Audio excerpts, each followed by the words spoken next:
네, 오늘 말씀 함께 나누도록 하겠습니다.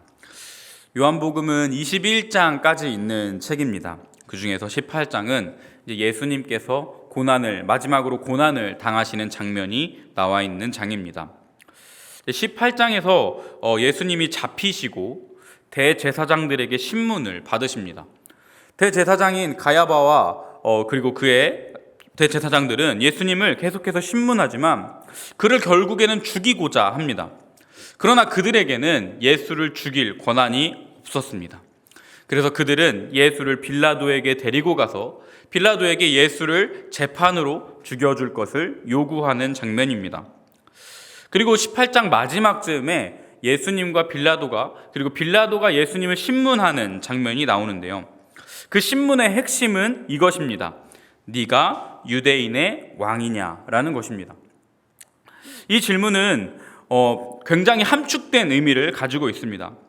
요한이 복음서를 기록하는 기록의 특성상 의미를 함축하여 담을 수밖에 없었고, 요한이 보기에 빌라도가 예수님을 여러 가지로 신문을 했는데 그 신문의 핵심을 한 문장으로 하면 바로 네가 유대인의 왕이냐라는 것이었습니다. 빌라도는 이 질문을 통해 예수님이 유대인을 이끌 왕인지 이스라엘 백성들을 이끌고 로마로부터 독립전쟁을 할 독립운동가인지에 대한 질문을 하는 것입니다. 사실 빌라도에게 있어서 예수님이 어떤 신분을 가졌는지, 어떤 능력을 가졌는지, 혹은 다른 사람들이 예수에 대해서 무엇라 말하는지는 사실 크게 중요하지 않았습니다. 그에게 관심 있는 것은 오로지 자신의 정치적 입지에 관한 것이었습니다.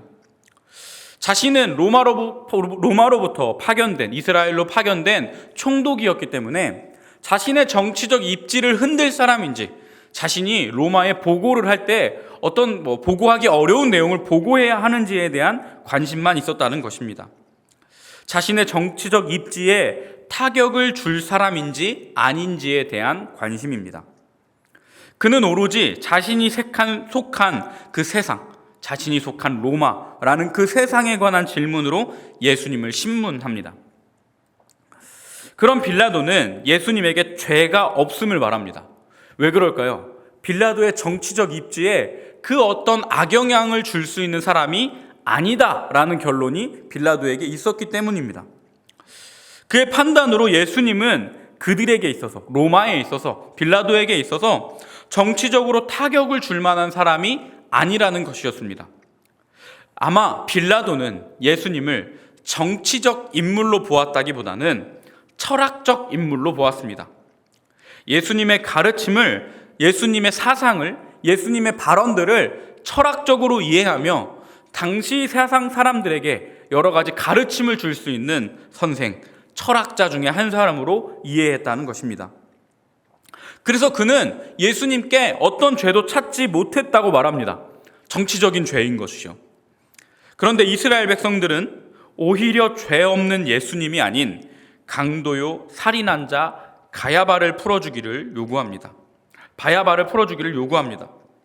빌라도는 어쩔 수 없이 다시 예수님을 끌어다가 채찍질합니다. 그게 바로 19장 첫 장면입니다. 그리고 군인들은 예수님께 가시관을 씌우고요, 자색 옷을 입히며 예수님을 조롱합니다. 4절에 빌라도는 다시 재차 이야기합니다. 예수님에게서 죄를 찾을 수 없다고 말하지만 대제사장들과 이스라엘 백성들은 다시 요구합니다. 예수님을 십자가에 못 박으소서. 특히 12절에서 굉장히 특이한 장면이 하나 나옵니다. 요한은 빌라도가 예수님을 놓으려고 힘썼다고 말합니다. 그러나 그는 예수님을 놓아주려고 힘썼으나 대제사장들과 이스라엘 백성들의 외침에 결국은 십자가에 못 박는 것입니다. 여러분, 이 사건은요, 단순히 예수님이 십자가에 못 박으셨다를 말하고자 하는 것이 아닙니다. 그 세세한 과정들을 통해서 예수님이 왜 십자가에 못 박혔는지, 어떻게 십자가까지 가셨는지를 보여주는 장면입니다. 여러분, 이 장면은요, 피조물이 창조주를 신문하는 장면입니다. 여러분, 이 장면은요, 본질이 비본질을 신문하는 장면입니다.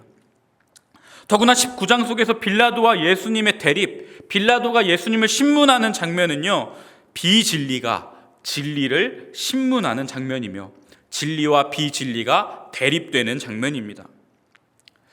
요한은 사실 이 앞선 장면들을 통해서 요한복음 1장부터 18장까지의 내용을 통틀어서 예수님께서 진리라는 것을 매우 강조합니다.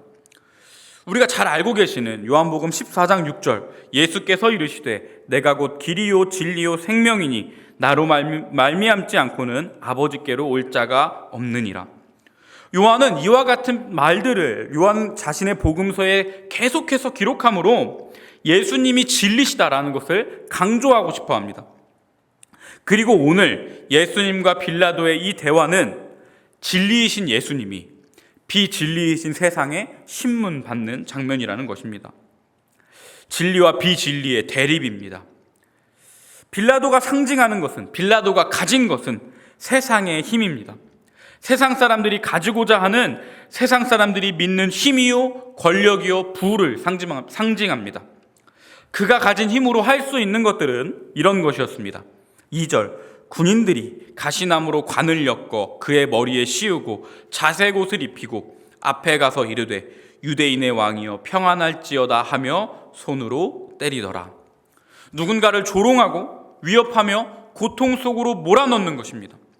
그리고 또 어떤 것이 있을까요? 10절입니다. 빌라도가 이르되 내게 말하지 아니하였느냐? 내가 너를 놓을 권한도 있고 십자가에 못 박을 권한도 있는 줄 알지 못하느냐?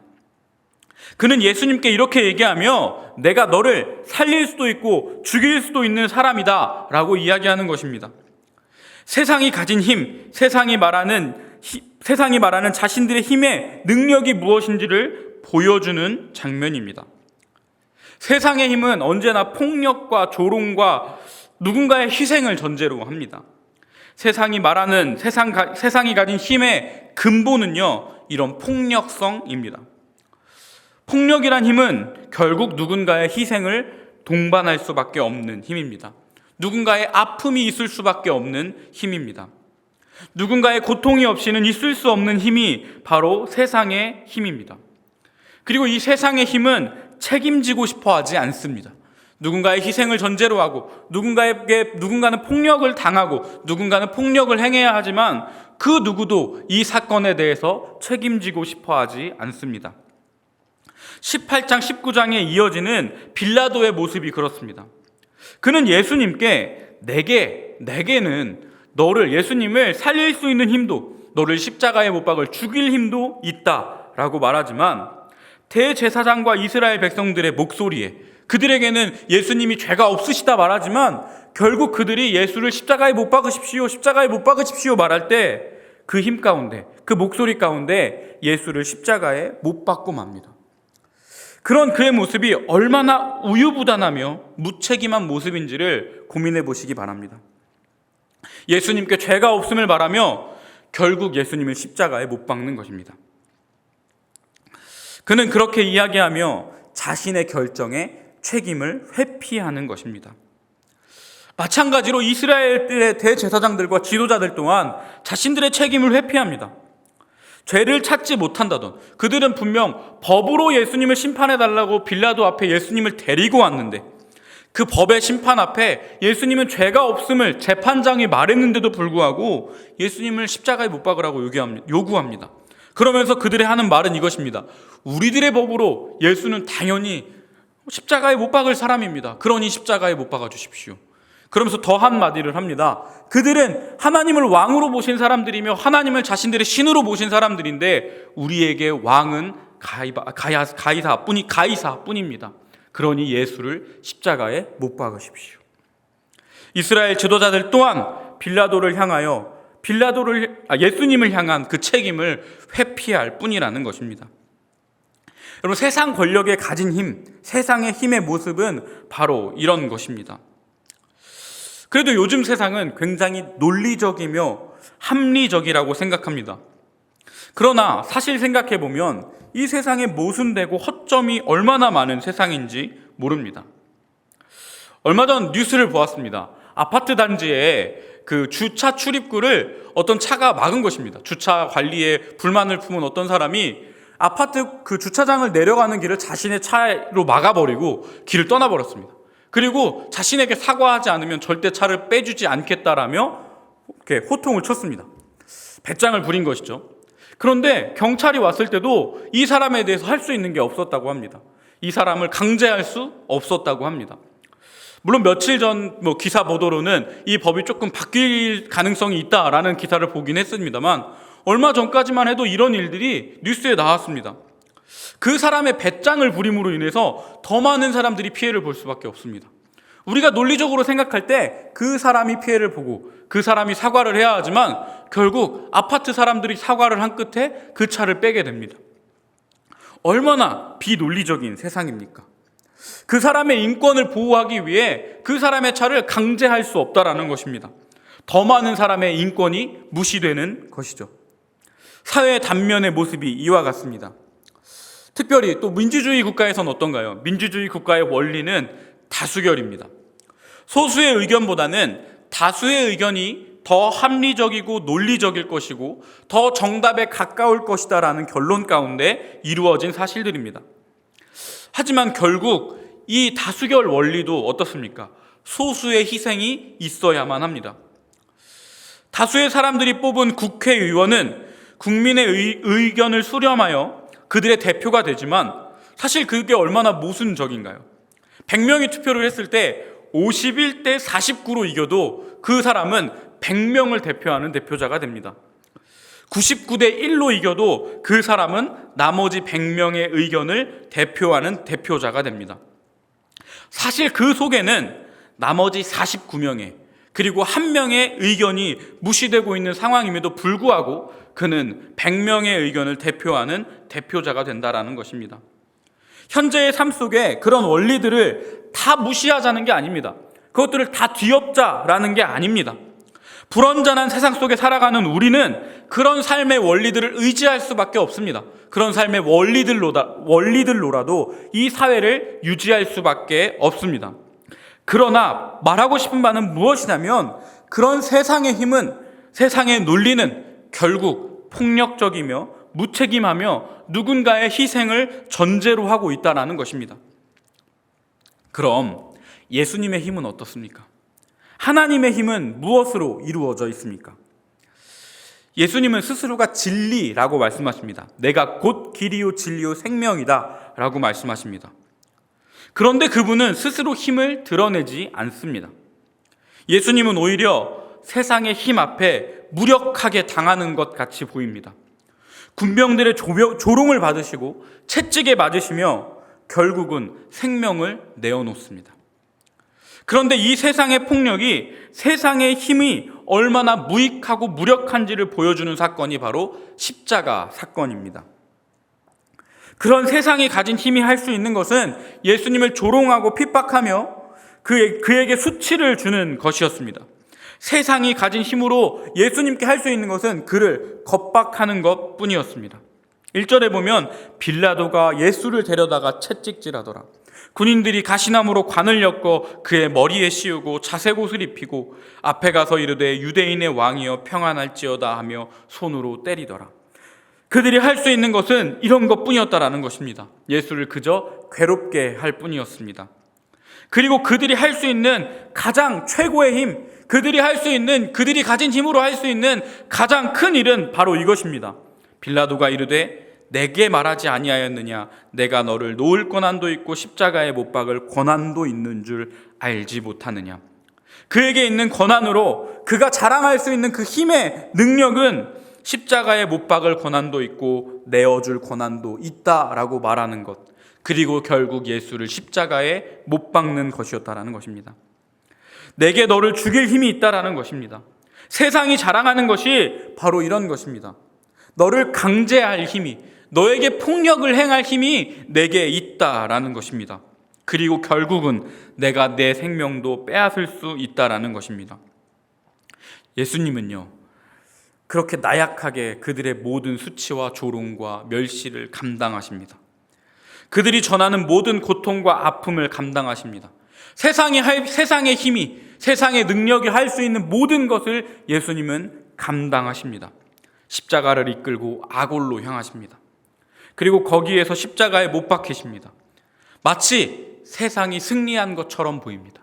세상이 자신의 힘으로 하나님 앞에 승리한 것처럼 보입니다. 마치 세상에 예수가 패배한 것처럼 보입니다. 그러나 거기에서 반전이 일어납니다. 마치 세상이 승리한 것만 같았던 그 순간에, 마치 세상이 예수님을 이기고 비진리가 진리를 이기고 본질이 비본질을 이기고 피조물이 창조를 이긴 것 같았던 그 순간에 예수께서 죽으시고 부활하심으로 그들이 가지고 있던, 그들의 힘이 할 수 있던 모든 것들을 무력화시켜버립니다. 그들이 가진 힘, 세상의 힘이 얼마나 무기력하고 힘없는 일이었는지를 보여줍니다. 예수님의 부활하심은 그들이 믿어왔던, 세상의 힘이 의지해왔던, 세상의 힘이 자랑해왔던 그 모든 것들의 무력함을 보여준다라는 것입니다. 세상의 권력에, 세상의 힘의 끝에 그들이 할 수 있는 모든 것을 했을 때 할 수 있는 것은 결국은 죽음입니다. 누군가를 죽이는 것이고 자기 자신을 죽이는 것입니다.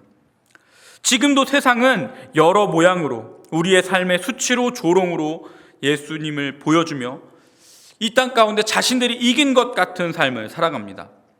마치 세상의 힘이 없이는, 세상의 것들이 없이는 우리의 삶이 무의미한 것처럼 보이려 합니다. 좋은 성적, 좋은 집, 좋은 차, 많은 돈, 그러나 그 모든 것들이 가질 수 있는 것, 그 모든 것들이 할 수 있는 가장 큰 힘은 그저 그 순간 조금 잘나 보이는 것 뿐입니다. 그리고 결국은 그 세상 모든 종결은 죽음뿐이라는 것입니다. 그 모든 것을 가져간다 해도 그것의 끝은 결국 죽음입니다. 그리고 그들의 힘은, 그들의 가진 능력은 우리의 삶을 책임져 주지 않습니다. 그것만 있으면 다 될 것 같지만 우리의 삶은, 우리의 마음은 결코 그것으로 다 이루어지지 않는다는 것입니다. 만족할 수 없다라는 것입니다. 그러나 예수님은 조금 다릅니다. 그분은 우리를 책임져 주십니다. 예수님의 힘을 의지할 때 우리는 온전함으로 나아갈 수 있습니다. 고린도후서 13장 8절 9절입니다. 우리는 진리를 거슬러 아무것도 할 수 없고 오직 진리를 위할 뿐이니 우리가 약할 때에 너희가 강한 것을 기뻐하고 또 이것을 위하여 구하니 곧 너희가 온전하게 되는 것이라. 바울 사도는 고린도 교회를 위해 기도할 때 이렇게 기도했습니다. 너희가 온전하게 되기를 원한다. 예수 그리스도의 힘으로, 예수 그리스도의 능력으로 진리를 위하며 너희가 온전해지기를 원한다라는 것입니다. 결국 진리를 위한 일이 우리를 온전하게 하는 것입니다. 예수님의 그 죽으심, 세상의 힘 앞에 나약해 보이고 연약해 보였던 그 모습은, 그 힘은요, 결국 우리를 살립니다. 우리를 온전함으로 나아가게 합니다. 세상의 힘은 누군가의 희생을 전제로 합니다. 누군가의 아픔을 전제로 합니다. 그러나 예수님의 힘은 자신의 힘을, 자신의 희생을 전제로 합니다. 자신의 아픔을 전제로 합니다. 누군가의 희생을 강요하지 않습니다. 예수님 자신이 희생하시고 자신이 십자가에서 죽으십니다. 세상은 서로를 희생시키고 조롱하며 죽입니다. 예수는 살리는 것입니다. 예수에겐 생명이 있습니다. 예수는 누군가를 살리고 누군가에게 생명이 되어 주십니다. 그리고 그 힘으로 우리는 온전해질 수 있는 것입니다. 예수님으로 살아가는 저와 여러분 되기를 소망합니다. 생명을 얻을 수 있는 저와 여러분 되기를 소망합니다. 예수로 온전해지는 저와 여러분 되기를 소망합니다. 세상의 힘 앞에, 세상의 힘을 의지하는 것이 아니라 그 힘 앞에 그리스도를 말하며 그리스도의 힘이 우리를 살린다는 사실을 기억하며 그 힘으로 이 땅을 이기며 이 땅 가운데 그리스도의 계심을, 그리스도의 온전해지심을 보여주는 저와 여러분 되기를 함께 찬양하며 기도합니다. 우리 이 시간 함께 찬양했으면 좋겠는데요.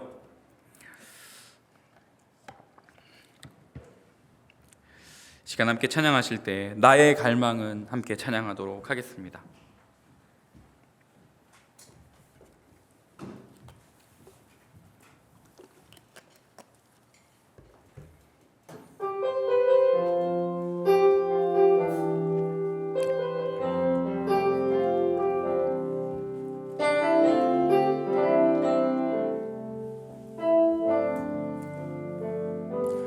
나의 갈망은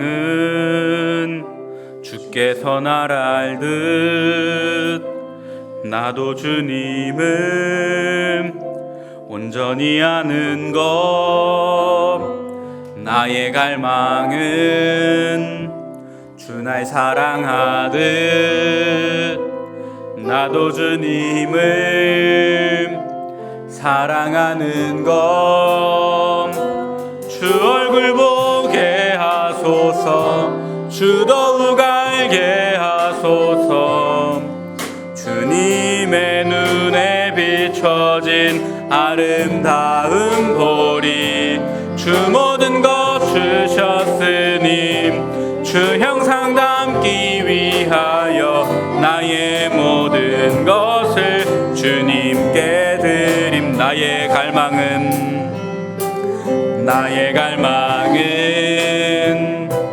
주께서 날 알듯 나도 주님을 온전히 아는 것. 나의 갈망은 주 날 사랑하듯 나도 주님을 사랑하는 것. 주 얼굴 보게 하소서. 주 더욱 알게 하소서. 주님의 눈에 비춰진 아름다운 보리. 주 모든 것 주셨으니 주 형상 담기 위하여 나의 모든 것을 주님께 드립니. 나의 갈망은 내 모든 삶을, 나의 갈망은 내 모든 삶을 사랑의 제사로 주께 드리는 것. 내 사랑 주의 기쁨이 되림. 주의 사랑에 빛을 비추림. 주 얼굴 보게 하소서. 주 더욱 알게 하소서. 주님의 눈에 비춰진 아름다운 보리. 주 모든 것 주셨으니 주 형상 담기 위하여 나의 모든 주님께 주 얼굴 보게 하소서. 주 얼굴 보게 하소서. 주 더욱 알게 하소서. 주님의 눈에 비춰진 아름다운 보리. 주 모든 것 주셨으니 주 형상 담기 위하여 나의 모든 것을 주님께 주 얼굴 보게 하소서. 주 얼굴 보게 하소서. 주 더욱 알게 하소서.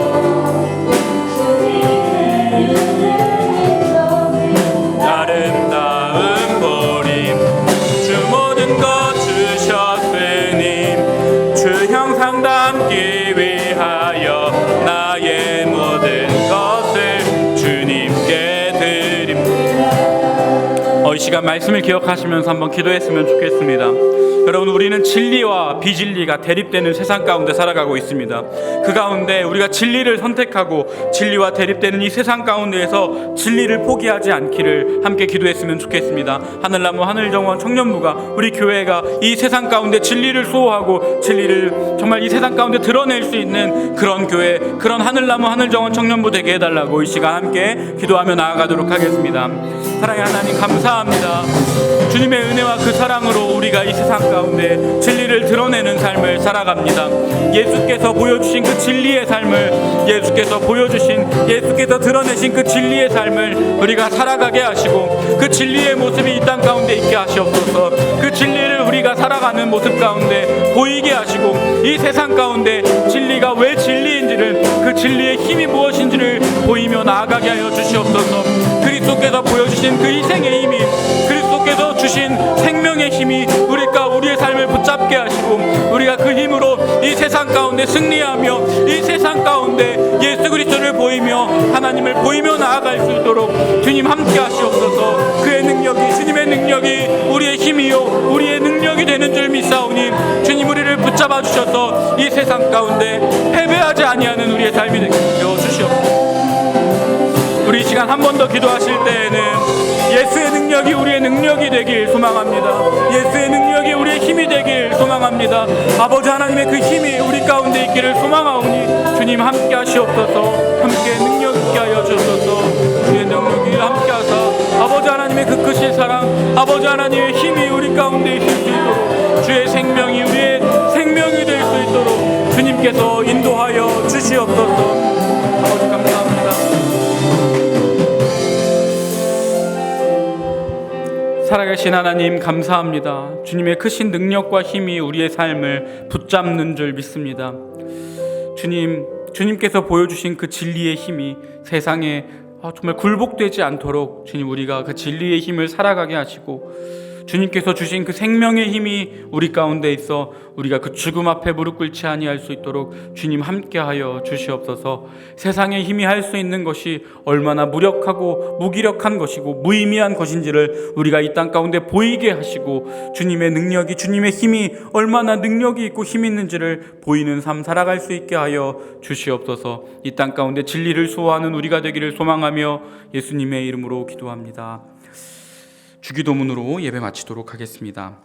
하늘에 계신 우리 아버지, 아버지의 이름을 거룩하게 하시며 아버지의 나라가 오게 하시며 아버지의 뜻이 하늘에서와 같이 땅에서도 이루어지게 하소서.